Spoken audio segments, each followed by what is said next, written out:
সমেত সামনের দিকে এগিয়ে যাচ্ছে। নিরাপত্তা ব্যবস্থা একেবারে চোখে পড়বার মতোই বলা চলে।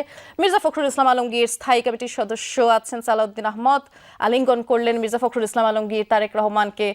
আমরা মির্জা আব্বাসকেও দেখতে পাচ্ছি খুব সম্ভবত, এবং সালাউদ্দিন আহমদ আছেন। যেমনটি বলছিলাম, বিএনপি স্থায়ী কমিটির সদস্যরাই শুধুমাত্র অবস্থান করতে পেরেছেন এই এয়ারপোর্টের ভেতরে, কারণ খুব স্বাভাবিক নিরাপত্তার ইস্যু তো রয়েছে, যেহেতু 3টি জোনে ভাগ করা হয়েছে। এটিকে একেবারে রেড জোনই বলা চলে। রেড জোনে শুধুমাত্র বিএনপি স্থায়ী কমিটির সদস্যরাই প্রবেশ করার অধিকার পেয়েছেন। সরাসরি দেখছেন তারেক রহমান ফিরেই তার দলের কর্মীদের সাথে আলিঙ্গন করছেন। গয়েশ্বরচন্দ্র রায়ের সাথে আলিঙ্গন করলেন মাত্রই আমির খসরু মাহমুদ চৌধুরীকে দেখতে পাচ্ছি।